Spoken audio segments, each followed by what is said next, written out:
जन्म मरण का, बार बार काल माया के देश में आने को उन्होंने एक नया रास्ता खोल दिया कि जीवात्मा जगे और परमात्मा से मिले और जीवात्मा अपने सच्चे मालिक प्रीतम के पास पहुंचे। एक नया रास्ता, ये रास्ता सच्चे में किसी ने नहीं खोला था। ये तो कलयुग में जब संत पधारे उनकी दया ये जीवों पर हुई जो ये रास्ता आपको मिल गया। ये रास्ता न ऋषि मुनियों के पास था, न योगियों के त्रिपियों के पास, न ब्रह्मचारियों के पास जिनको भगवान माना अवतारी शक्तियां, उनके पास भी ये रास्ता नहीं था। ज्ञानी ध्यानियों के पास भी रास्ता नहीं था। आप कितने बड़े भाग्यशाली हो जो कलयुग में रास्ता मिला। कलयुग सबसे खराब माना जाता है।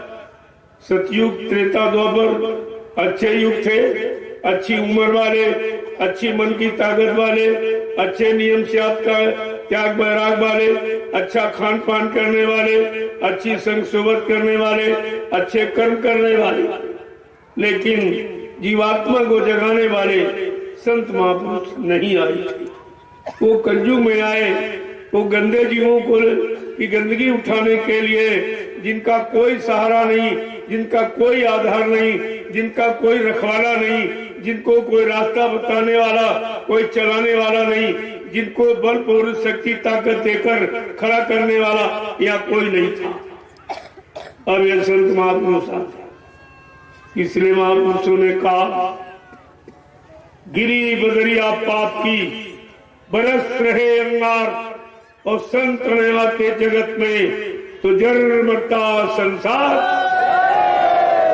का अगर संत महापुरुषों का आगमन इस भारत भूमि पर ना हुआ होता तो हम सब जीवात्माओं को काल माया के देश से छुटकारा मिलने वाला नहीं था। ये रास्ता किसी के पास नहीं था। इसको रास्तों को कहते नामदान, नाम युक्ति, नाम आधार, नाम डोर शब्द डोर, इसको कहते। यही नाम डोर शब्द डोर हम सब जीवात्मा रूहों को पकड़ाकर इस मृत लोक मंडल पर उतारा गया। जब जीवात्माओं के अंदर एक इच्छा उठी, इच्छा बगैर मालिक की प्रेरणा से नहीं हो सकती, बगैर उसकी सत्ता के आप पत्ता नहीं हिल सकता। तो जीवात्माओं के अंदर ये प्रेरणा मतलब यानी ये भाव कैसे पैदा हुआ? ये उन्हीं की मौज हुई। अपनी मौज मर्जी से इन जीवात्माओं को सारे नीचे के सारे मंडल मुकामों की जानकारी देने के लिए उनके अंदर भाव पैदा किया गया और जीवात्माओं ने मालिक से अर्ज गुजारिश किया कि एक बार हमको मौका दे दीजिए, बड़ी इच्छा हो रही नीचे के लोगों को देखने की। यद्यप सत्पुरुष ने बहुतेरा समझाया कि देख पागल मत बन, नीचे सबसे खराब देश काल माया का, जहाँ जन्म है मरण है, जहाँ पाप है पुण्य है, यानी सब तरफ की गंदगी, वो सबसे खराब देश। लेकिन इतनी मजबूत प्रेरणा दे दी थी कि बार बार कह रही जीवात्मा नहीं मालिक एक बार दया कर, बेच दीजिए, बड़ी इच्छा देखने की।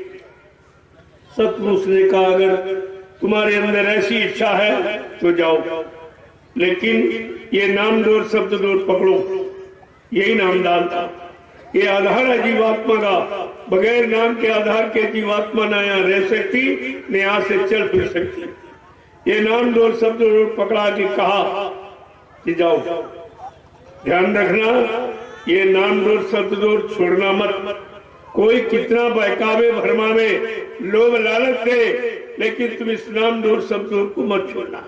अगर कहीं तुम इसको छोड़ दिया तो नीचे काल माया का देश है, अपने कर्मों के जाल में तुम्हें फंसा लेगा, फिर तुम वापस अपने घर कभी नहीं आ सकोगे। ये सब समझा बुझा के रखना। जब सत्पुरुष ने हम सब जीवात्माओं को सतलोक के नीचे उतारा, तो सतलोक तो जीवात्माओं का भंडार है। वहां कोई शरीर तो इस तरह का है नहीं पंचभौतिक, केवल रूहे जीवात्माएं ही है, वहां और कुछ खचाखच भरी। लेकिन जब सत्यलोक के नीचे किसी लोक में जीवात्माओं को उतारा जाएगा तो उनको नंगा नहीं भेजा जाए, कपड़ा पहना के। अब उन लोगों का कपड़ा क्या है? जब सत्यलोक के नीचे हम सब जीवात्माओं को सतपुरुष ने उतारा तो सत्यलोक के नीचे कारण लोक जो 5 तत्व सत्य स्पर्श रूप रसगंध, ये 5 तत्वों का कपड़ा नंगा देख करके पहरा दिया। जब सतपुरुष ने हम सब जीवात्माओं को कारण लोक के नीचे उतारा तो कारण लोक के नीचे सूक्ष्म लोक है जो 9 तत्वों का शब्द स्पर्श रूप रसगंध चतुष्टंताकरण मन बुद्धि चित्त और अहंकार, ये 9 तत्वों का कपड़ा पहरा दिया। जब सतपुरुष ने हम सब जीवात्माओं को सूक्ष्म लोक के नीचे उतारा, सूक्ष्म लोक के नीचे लिंग लोक है, इसी को देवलोक कहते। ये है 17 तत्वों का 10 इंद्रियां चतुष्टंतागण सतोगुण तमोगुण रजोगुण, ये 17 तत्व का कपड़ा पहरा दिया। जब सतपुरुष ने हम सब जीवात्माओं को लिंग लोक के नीचे उतारा, लिंग लोक के नीचे ये मृत्यु लोक है जहाँ हम आ बैठे। जब यहाँ उतारा तो यहाँ जीवात्मा को 5 तत्वों का कपड़ा पहरा दिया गया। जल पृथ्वी अग्नि वायु आकाश, ये 5 तत्वों का कपड़ा पहरा दिया। अब जीवात्मा पर कितने खोल कवर हो गए? 4। पहला कारण, दूसरा सूक्ष्म, तीसरा लिंग और चौथा स्थूल। ये मृत्यु लोक को संतों ने स्थूल लोक कहा। ये 4 कपड़े पहरा। जो 4 कपड़ों को उतारना जानता है और जीवात्माओं को 5 साल निर्मल पवित्र करके खड़ा करेगा, प्रेमियों वो नामदान देगा। नामदान देने का अधिकार उसको होता है जो जीवात्मा पर चढ़े चाल खोल कबर, इनको उतारना जानता है और 7 जन्म आगे और 7 जन्म पीछे जीव के पाप कर्मों को धोना जानता है, वो मृतलोक मंडल में नामदान देगा। लेकिन तुम्हें तो कुछ मालूम नहीं। एक ने अल्लाह बता दिया, नामदान नामदान हो रहा, नामदान, सब दौड़ पड़ी। मैंने पूछा, अरे भाई कौन सा नामदान हो रहा? जो बाबा जी ने 5 नाम दिए हैं, क्या इसके अलावा कोई 6वां 7वां 8वां नाम वो बता रहा जो करो नामदान दे रहा? अरे वो तो सुना रहा, पहले भी सुनाता था और आज भी सुनाता।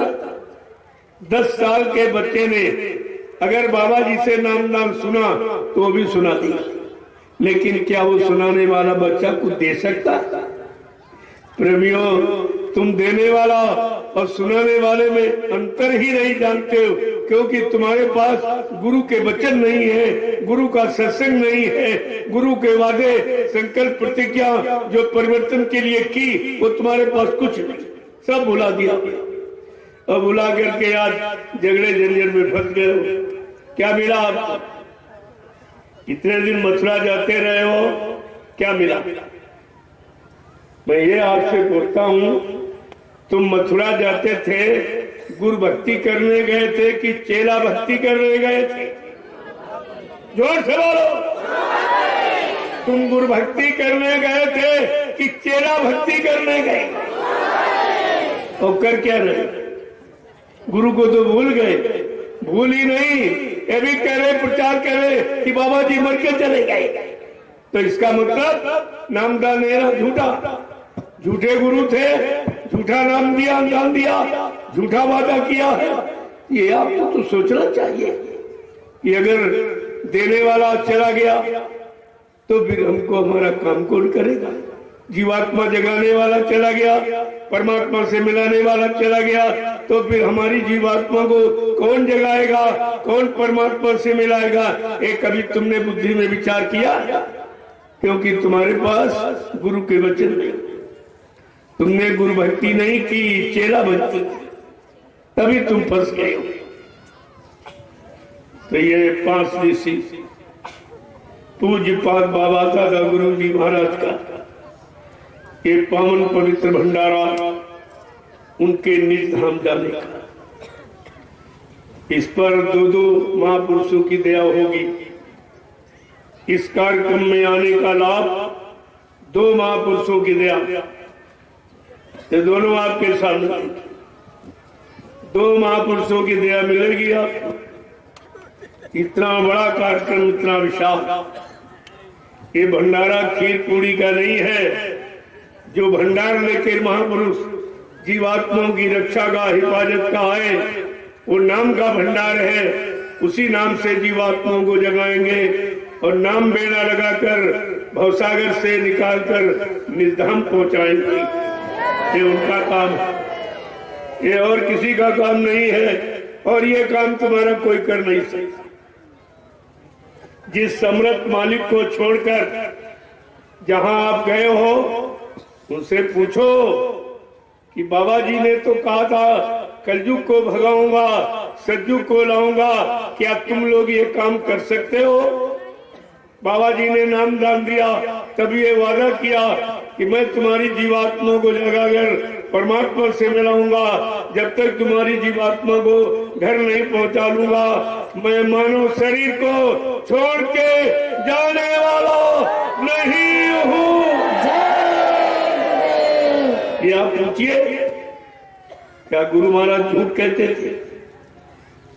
क्या उन्होंने झूठा नाम दान दिया, झूठा वादा किया? और उनके वादे को आप पूरा कौन कर सकता? ये भी आप भूल गए। तो बाबा जी ने पहले ही कह दिया कि उनको मालूम था, वो त्रिकालदर्शी है कि आगे स्थिति क्या बनेगी। एक दिन ये सब भूल भरम में फंस जाएगी। कितनी बार सत्संगों में कहा, अभी बच्चा सीधा डमरू बजा रहा हूँ तो भागते चले आ रहे हो, जिस दिन उल्टा बजा दूंगा तुम सब भाग के चले जाओगे, कोई नहीं बजेगा। और ये भी कहा, तुम सब भाग जाओ फिर भी मैं परिवर्तन करके दिखा दूंगा। जिस महापुरुष को हमारी तुम्हारी जरूरत थी, खुद परिवर्तन के लिए सक्षम है, लेकिन वो हमारा आपका इतिहास बनाना चाहती। अन्य युगों की बात, बाबा जी भी कलयुग का इतिहास बनाना चाहते और अपने भक्तों का इतिहास बनाना चाहते। वो तो अपने भक्तों का इतिहास बनाने आए और भक्त यहाँ प्रचार कर रहे हैं कि बाबा जी मर के चले गए, तो इतिहास कौन बनाएगा? क्या किसी इंसान के नाम से कभी इतिहास बना? अरे जरे पिछले इतिहासों को खोल के देखिए कि सतयुग का इतिहास राणा हिरण्यकशिप के नाम से बना था। राजा हिरण्यकशिप के नाम से बना कि जो समय पर योगियों ने हरि नाम जगाया, उस हरि नाम के द्वारा इतिहास बना। क्या त्रेता का इतिहास राजा रावण के द्वारा बना था कि जो ऋषि मुनियों ने राम नाम जगाया, राम नाम के द्वारा इतिहास बना। क्या द्वापर का इतिहास राजा कंस के नाम से बना, या समय से जो कृष्ण नाम जगाया गया, कृष्ण नाम से बना?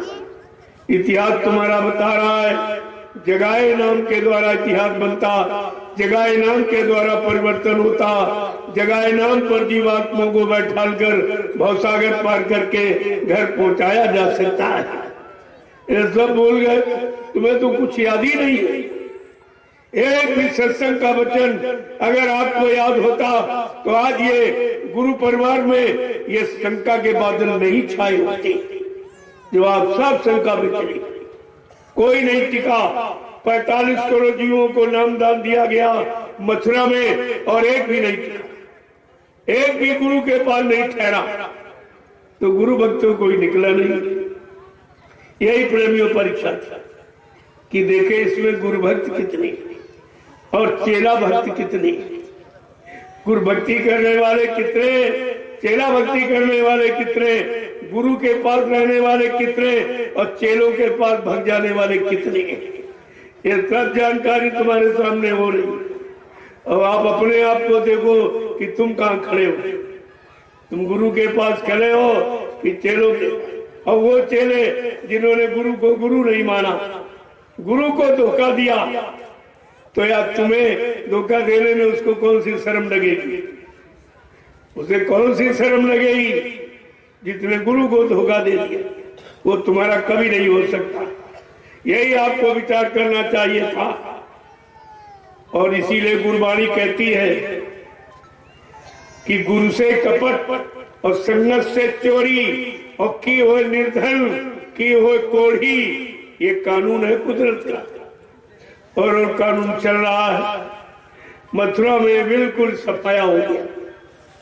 मैंने पहले ही कहा था, जिन लोगों ने कहा है बाबा जी चले गए, बाबा जी मर गए, उनकी मृत्यु हो गई, तो आप देखते जाइए, वो तुम्हारे सामने सब मौत के घाट उतर जाएंगे, सब मौत के घाट उतर जाएंगे। और धीरे धीरे 5 खत्म, 5 चले गए, 1 बचा, वो भी सांसें भर रहा, वो भी चले गए। आप देखते जाइए, तुम्हें कुछ नहीं करना, तुम्हें केवल सुमरन ज्ञान भजन करना और अपना इंतजार करो मालिक का। कहा भी था कि आगे ऐसी नाजुक स्थिति बना के खड़ी कर दूंगा, फिर बच्चा कुछ दिनों के लिए मैं तुम्हारे से दूर चला जाऊंगा, तुम इतनी जल्दी हमें पहचान नहीं सकोगे। मैं समय पर आकर अपने समस्त वादों को पूरा करके दिखाऊंगा, लेकिन तुम मेरा इंतजार भजन करके करते रहना। क्या आपने ये आदेश माना है? भजन करके आपने इंतजार किया है? आपने तो 1 मिनट इंतजार नहीं किया, कोई इधर भग गया, कोई उधर भग गया, कोई उधर भग गया। गुरु के पास कोई, क्या आगे आने वाले समय में तुम अपने आप को बाबा जी का भक्त कहला सकोगे? तुम्हें कोई बाबा जी का शिष्य मानेगा? तुम तो शिष्य बनने का, पाने का अधिकार भी तुमने खो दिया। तुम्हारे पास तो कुछ नहीं बचा, कुछ भी। और अपने सामने अपने गुरु का अपमान सुनते रहे, देखते रहे और सहते रहे। जबान खोलकर तुमने अपने गुरु के लिए कुछ कह नहीं पाया। क्या तुमको 60 साल बाबा जी ने यही पढ़ाया था, यही सिखाया था, यही रास्ता बताया था, जो तुम्हारी समझ में कुछ नहीं आया और लेना देना तो दूर रहा और इतना भारी कलंक लगा दिया कि बाबा जी झूठ बोल के चले गए?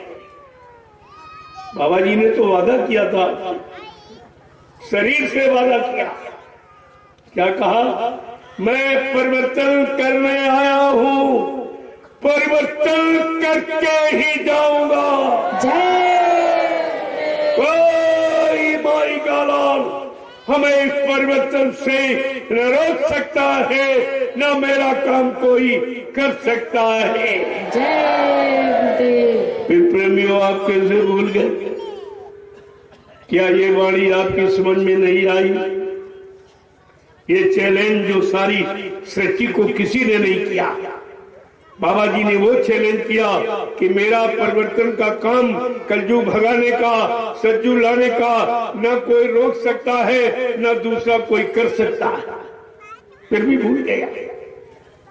ये सब आपको क्यों बताया गया? ये पहले जानकारी क्यों दी गई कि आगे कोई ऐसा समय आ जाएगा, लोभी लालचियों के चक्कर में कहीं तुम हमें न भूल जाना, हमारी शरण चरण छोड़कर कहीं अन्यत्र तुम फंस न जाना। इसलिए आपको ये सब याद कराया गया, लेकिन तुम्हारे पास तो एक भी वचन नहीं। दूसरा वादा क्या किया? कहा मैं कलयुग का इतिहास बनाने आया हूँ, ऐसा इतिहास बनाऊंगा जो भूते न भविष्यते, सतयुग त्रेता द्वापर के लोग अपने अपने युग का इतिहास पढ़ना भूल जाएंगे। मैं ऐसा चमत्कार करके दिखाऊंगा जिसको हिंदुस्तानी नहीं, सारा विश्व नमस्कार करेगा। ये भी आप भूल गए। ये सब परिचय दिया था अपना, किसी ने अपना परिचय इस तरह नहीं दिया। इस सृष्टि ने हजारों संत आए, उन्होंने भी ये परिचय नहीं किया, और किसी ने ये कहा नहीं कि जिस नामदान तो सबने दिया और यही 5 नाम दिए, लेकिन देने पर यह वादा नहीं किया कि जब तक तुम्हारी जीवात्मा को जगाकर मैं घर नहीं पहुंचा लूंगा, मैं इस मानव शरीर को छोड़ के जाने वाला नहीं हूं। अगर जरूरत पड़ी तो इसी शरीर में 400 वर्ष से रहूंगा। और काम करके ही जाऊंगा। इतना तो आपको विचार कर ही लेना चाहिए। क्या 400 वर्ष का समय निकल गया जो तुम कहते हो बाबा जी चले गए? अभी तो ये प्रचार किया गया कि बाबा जी के शरीर की उम्र 116 वर्ष की और 10 वर्ष ये लीला किया।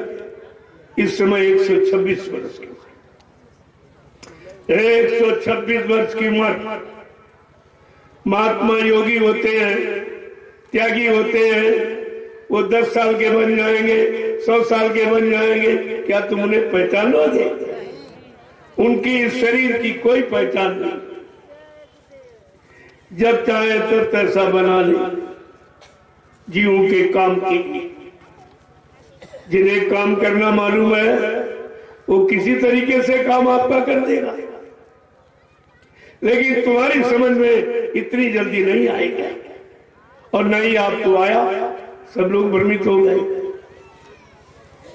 इसके बाद बाबा जी ने कहा, इसी शरीर से कहा कि जब तक ये पंचभौतिक शरीर रहेगा तो कहा बच्चा मैं इसी शरीर से कलयुग को भगाऊंगा, सतयुग को लाऊंगा, सबको न्याय सुरक्षा रोजी रोटी की व्यवस्था बना के दूंगा, सबको शाकाहारी बनाऊंगा, सबकी जीवात्मा को जगाऊंगा, परमात्मा से मिलाऊंगा। कहा अगर ये काम करके न दिखा दूं तो इस बाबा को बाबा मत कहना। ये कितनी बड़ी सच्चाई गुरु की।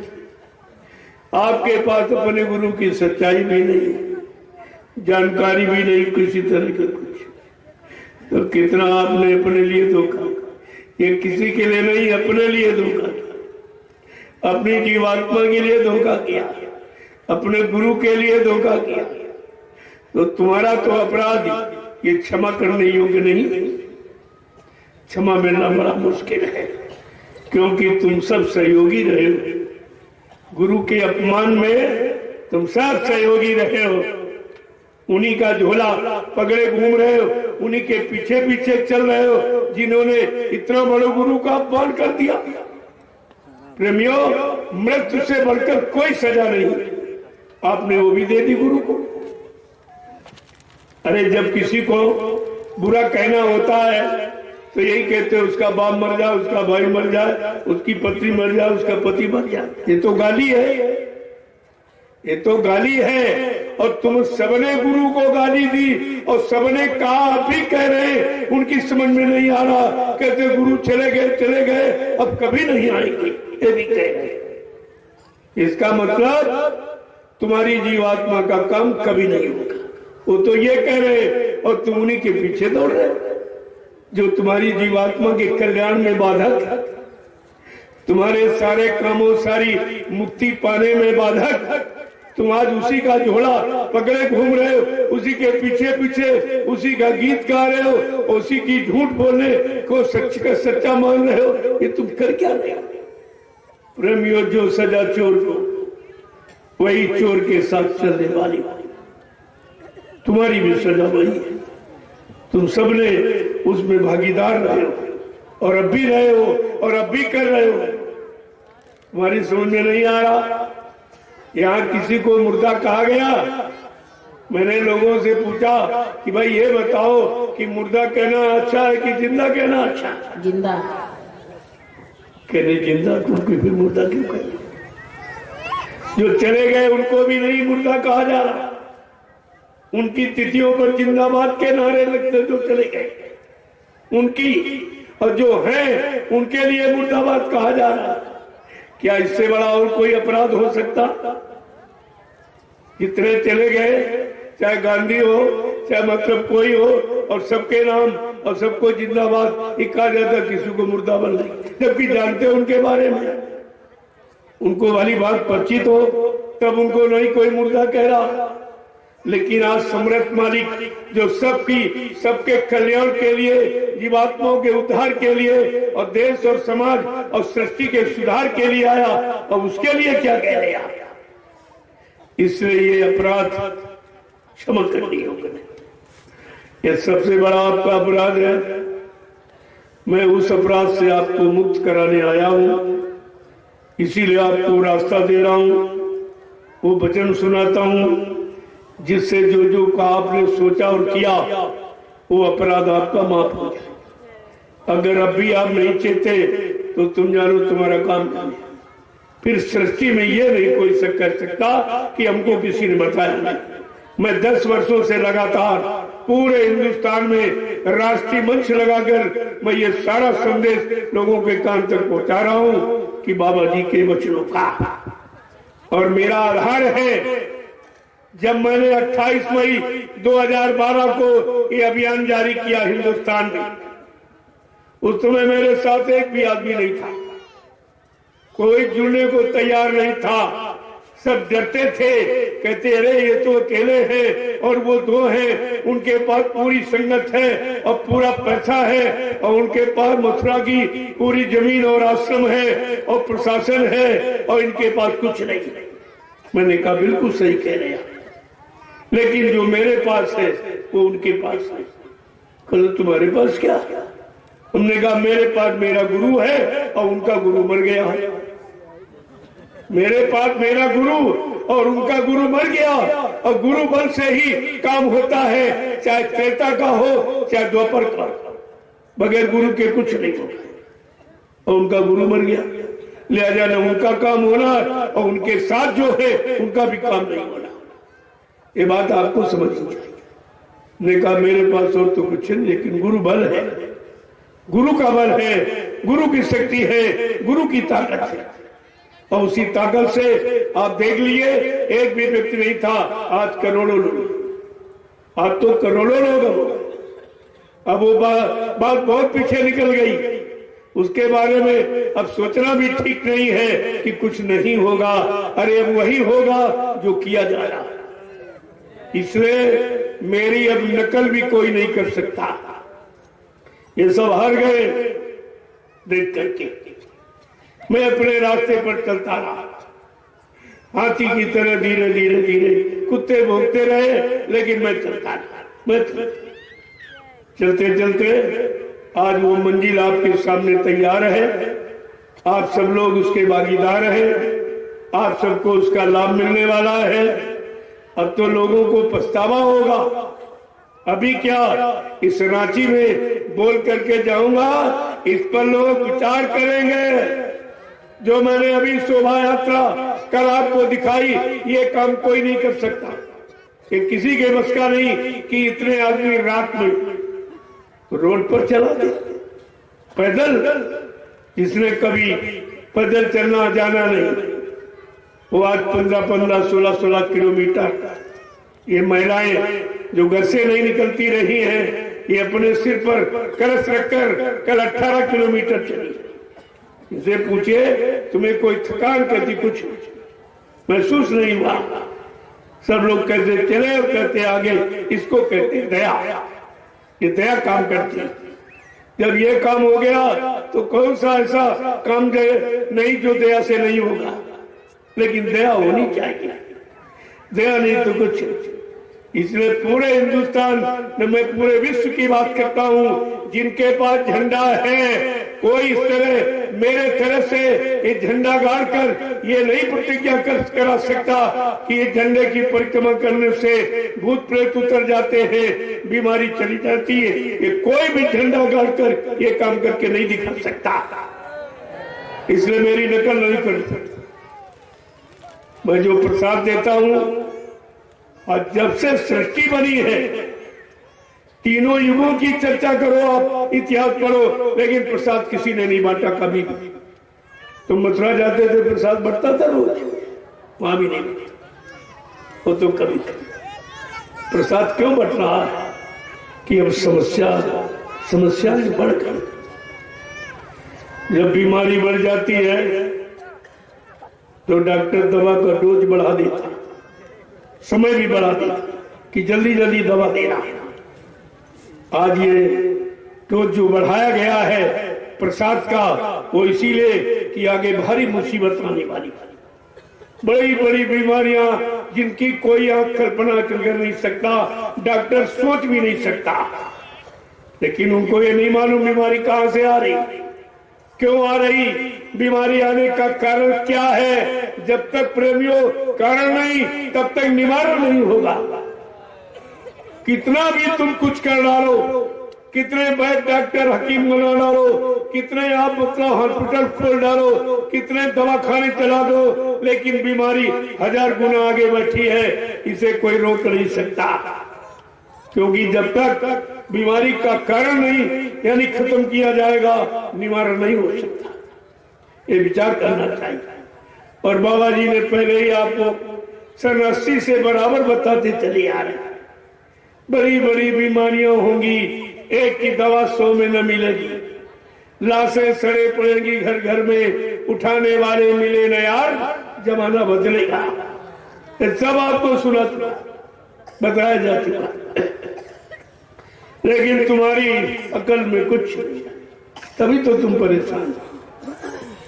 अभी क्या कलयुग में अगर संत महापुरुषों की बातों को न सुना गया, अन्य युगों में तो है ये इतिहास है कि हिरण्यकश्यप ने सतयुग में अच्छी नेक भली बात अपने बेटे भक्त प्रहलाद की नहीं मानी तो मारा गया। त्रेता में विद्वान ब्राह्मण रावण 4 वेद 6 7 18 पुराणों को ज्ञाता, उत्तम कुल पुलस्त करनाती, शिव विरंच पूजे वही भाती, इतना बड़ा कुलीन ब्राह्मण और ब्रह्मा विष्णु महादेव को अपनी साधना आराधना से बस में कर लिया था, लेकिन मारा गया। क्यों? समय के जो ऋषि मुनियों ने राम नाम जगाया, उस राम नाम को नहीं माना, समय के जगाए नाम को नहीं माना, नहीं विश्वास किया तो मारा गया। द्वापर का इतिहास भी आपका बता रहा, समय का जो कृष्ण नाम जगाया गया था कष्टों को दूर करने के लिए, जब उसको उस समय का राजा यानी कंस नहीं मान पाया वो भी मारा गया। ये तो राजा मारे गए सब, यानी राजा की तरफ से कोई अपराध होगा, कोई ऐसा काम होगा धर्म का तो राजा मारा जाएगा। क्या आज के शासनकर्ताओं ने इस पर बुद्धि नहीं दौड़ाई कि तुम्हारा काम तो उनसे ज्यादा खराब है? उन लोगों ने ये नसबंदी नहीं करवाई, ये निर्मम हत्याएं, ये बाल हत्या और शिशु हत्या और भ्रूण हत्या ये नहीं करवाई कि गर्भपात, ये सब वो भी करवाते। इनका तो गुना पाप उनसे करोड़ गुना ज्यादा है। जब वो नहीं बचे तो ये कैसे बच पाएंगे? फिर बचना ही नहीं, जितने जीवों इनकी उपस्थिति में, इनके शासनकाल में जितने जीव मारे जाएंगे वो सब जीव इनसे बदला लेने आएंगे। लिहाजा इनको 1000 बार अभी यहाँ जन्म लेना पड़ेगा और ये बदला भरना पड़ेगा। यहाँ बदला कभी खाली नहीं जाता है। इसीलिए इतिहास बराबर बता रहा कि जिनको आप भगवान कहते हो, भगवान कृष्ण नदी किनारे बैठे थे, उनके पैर में काला निशान था। बैलिए ने दूर से देखा कि तो हिरने की आंख सी चमक रही, आंख समझ करके उसने तीर छोड़ दिया और कृष्ण का पैर छल्ली कर दिया। बड़ी जोर से चिल्ला पड़े कृष्ण। बैलिए ने सोचा शिकार हो गया, दौड़ के आया, देखा भगवान कृष्ण रो रहे, वो चिल्ला रहे, वो हाथ जोड़ कर कह रहा है बैलिया कि महाराज धोखे में अपराध हो गया, क्षमा कर देना। कहा कोई धोखा होगा नहीं, मैंने रामावतार में तुम बाली थे, मैंने पेड़ के आड़ से धोखा देके तुमको बाण से मारा था। आज वो धोखा देने वाला पाप हमारा तुम्हारा अदा हो गया, ये कर्म हमारा आपका अदा हो गया। प्रेमियों, जब भगवान को अपने किए हुए कर्म का बदला देना पड़ा तो इंसान तू किस गफलत में बैठा?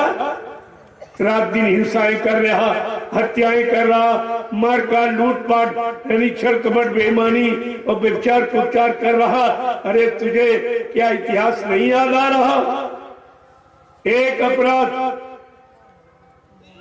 पिता दशरथ से हो गया राम के, राम ने अपने बाप को नहीं माफ किया। क्या तुम्हारा राम से कोई ऐसा रिश्ता है तुम्हें माफी मिल जाएगी? भगवान राम का इतिहास कह रहा, उन्होंने अपने पिता को नहीं माफ किया। एक अपराध कि धोखे से श्रवण कुमार की हत्या हो गई, धोखे से हत्या हो गई, भगवान राम ने माफ नहीं किया। और तुम तो आज कितने मुर्गे मार रहे हो, कितने बकरे काट रहे हो, कितनी मछली मार रहे हो, कितने अंडे फोड़ रहे हो, कितने गर्भपात करके मासूम बच्चों की हत्या किए हुए बैठे हो। बोलो तुम्हें कौन सा भगवान माफ करेगा? अरे पहले भगवान का इतिहास पढ़िए, फिर माफी की बात सोचिए। भगवान राम ने अपने पिता को नहीं माना, लोगों ने सिफारिश किया कि नहीं भगवान आपके पिताजी हैं, माफ कर दीजिए, धोखे में अपराध हो गया। राम ने कहा नहीं, मैं ये नहीं कर सकता, ये अधिकार माफी का बिल्कुल नहीं। उन्होंने साफ साफ शब्दों में कहा, रामचरितमानस में लिखे गोस्वामी महाराज ने बताया कि देख इंसान, भगवान राम ने अपने पिता को नहीं मारा और ये कहा कि कर्म प्रधान ने विसुरची राखा और जो जस करी कैस तस फल चाखा। भगवान राम क्या कह रहे हैं? मैंने कर्मों के आधार पर सारे विश्व की रचना की, लिहाजा मैं तुम्हारे किए गए कर्म का फल दे सकता हूं, अच्छे का अच्छा और बुरे का बुरा। न माफ कर सकता हूं, न खत्म कर सकता हूं, न अदला बदली कर सकता हूं। ये अधिकार मेरे पास है। और क्या कहा उन्होंने? अगर यही पढ़ लो तुम रामचरितमानस के उत्तर कांड को, तुम्हारे सारे प्रश्नों का उत्तर मिल जाएगा और सारी शंकाओं का समाधान हो जाएगा। लेकिन उसको तो तुम खोल के देखते नहीं।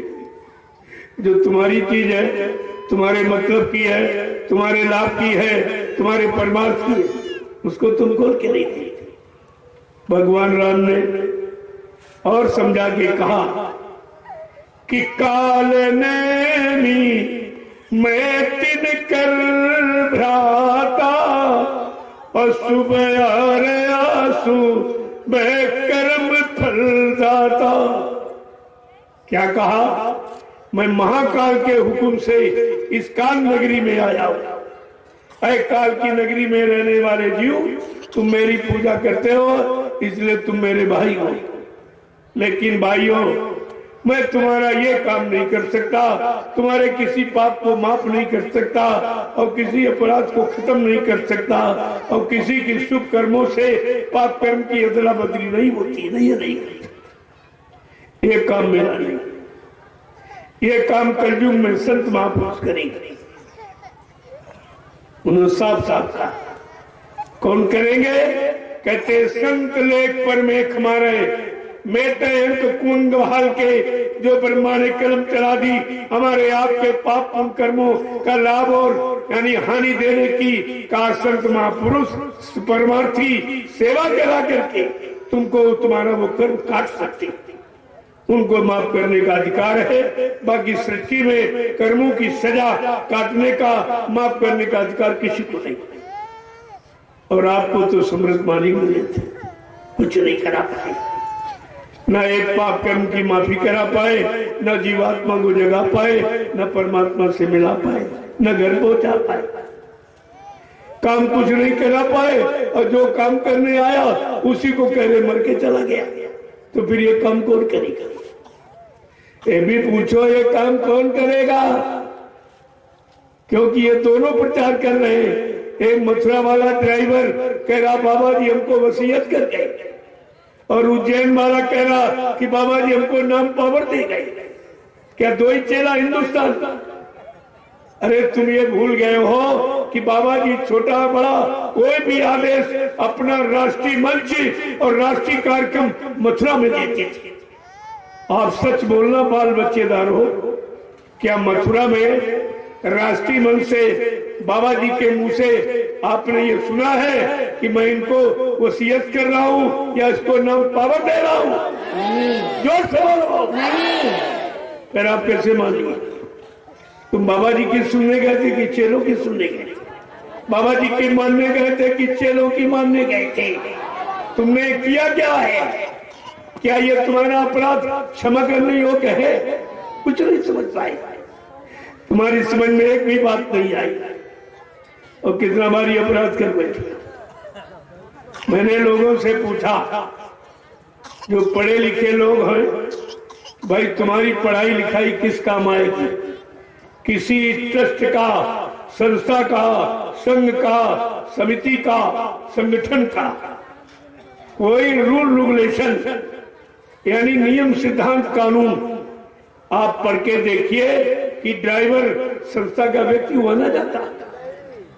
ड्राइवर संस्था का व्यक्ति नहीं होता, ड्राइवर होता प्राइवेट नौकर जो हर महीने तनख्वाह लेता है, और संस्था के व्यक्ति सेवादार होते, कोई पैसा नहीं लेते। ये तो पहली पहचान, पहला सिद्धांत। और तुम उसी ट्रस्ट में, जय गुरुदेव धर्म प्रचारक संस्था मथुरा भारत वो विशाल ट्रस्ट है, उसी ट्रस्ट के तुम दूरदर्शी मेंबर हो, नामदानी मेंबर हो। तुम्हारा अधिकार था ये सब पूछने का और जानने का, लेकिन तुमने कुछ नहीं किया और तुमसे किसी ने पूछा भी नहीं।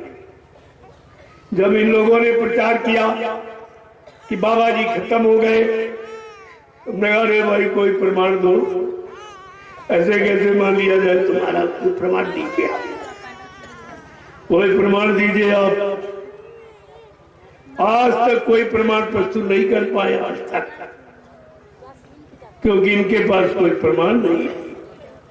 तो महापुरुष को पहचान लोगे? छोटी छोटी शक्तियों को लोग नहीं पहचान पाए और उन्होंने अपना काम बना लिया।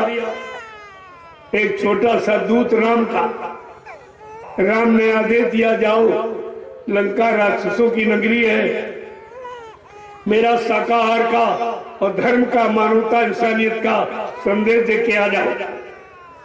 जब हनुमान संदेश देने गया तो उसने अपने को बदल दिया, 3 रूप बना लिए। सूक्ष्म रूप दर्शिये दिखावा, विकट रूप धर लंक जरावा, भीम रूप धर असुर संहारे और रामचंद्र के काज हमारी। अपने गुरु, अपने इष्ट आराध्य राम का काम करने के लिए वो दूसरे 3 रूप बना लिए।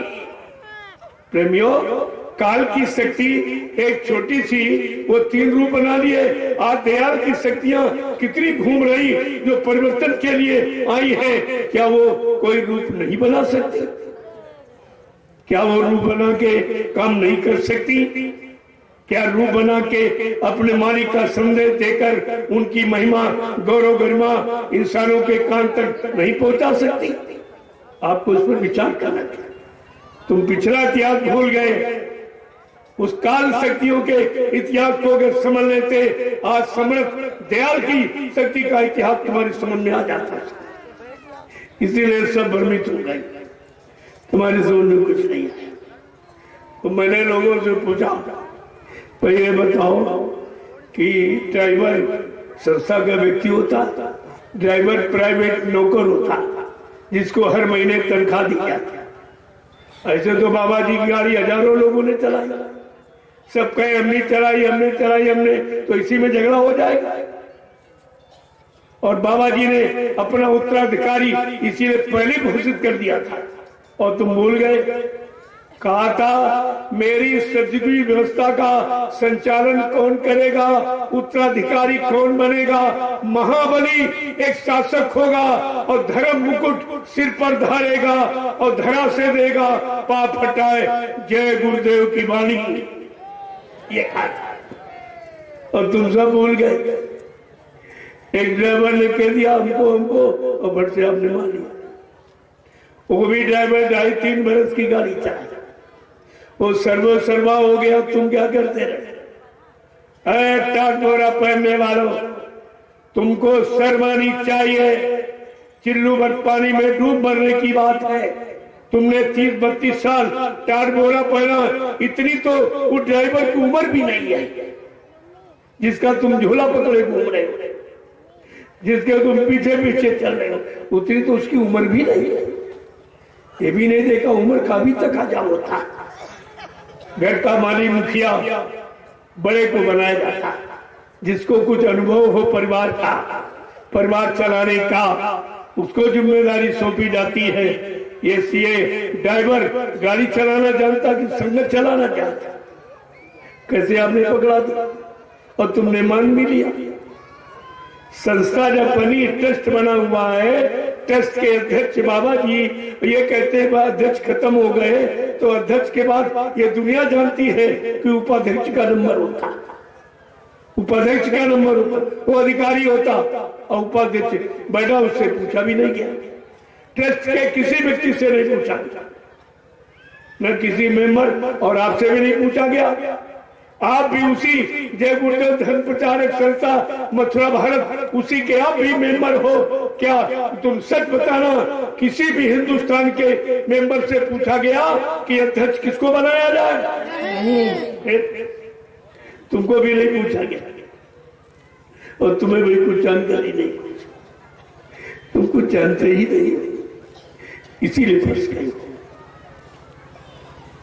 तुमसे किसी से नहीं पूछा गया और तुम मेंबरशिप, नामदारी मेंबर सदस्यता तुम्हारे पास, दूरदर्शी सदस्यता तुम्हारे पास, तुम तो पक्के सदस्य हो। और उनके पास तो, उसके पास तो नामदारी भी सदस्यता प्रमाण पत्र नहीं, दूरदर्शी में पैदा नहीं हुआ था, वो तो पैदा ही नहीं।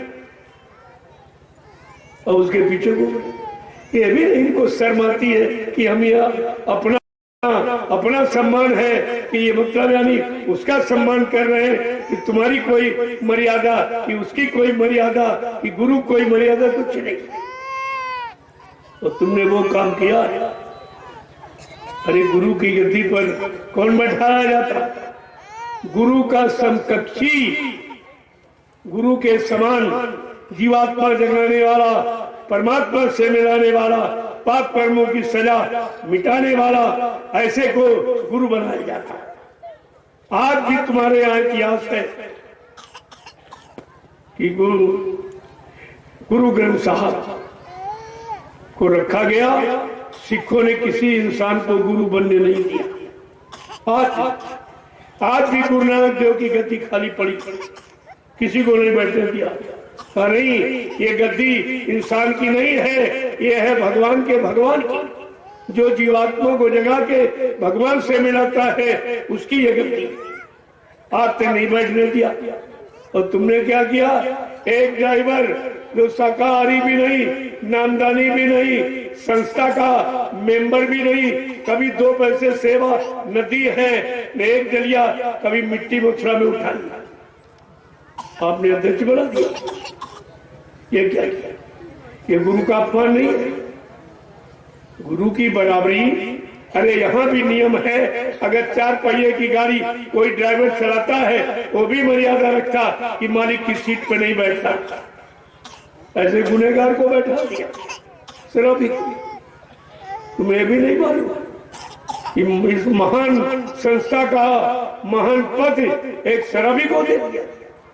ये कौन सी मर्यादा है? और उसको भी नहीं बैठना चाहिए। तो तू इस लायक नहीं है तो ये काम तू कैसे करने लगा? तुझे भी समझना चाहिए, इतनी विशाल पूरे विश्व को जो संदेश देने आई है, पूरे विश्व में जो परिवर्तन करने आई, ऐसी भूमिका ये काम है। मतलब अध्यक्ष बनने जा रहा हूं, तुम्हारे में गुण है कि नहीं? वो तो ये भी सजा पाने का अधिकारी है, इसको भी। रही बात नामदान की, तुमको ये भी नहीं मालूम कि नामदान देता कौन है। मैं आपको बता दूं, इसी सृष्टि में, इसी कलयुग में जब सर्वप्रथम कबीरदास आए, उन्होंने साहब नाम जगाया। जब साहब नाम जगाया तब नामदान देना शुरू किया।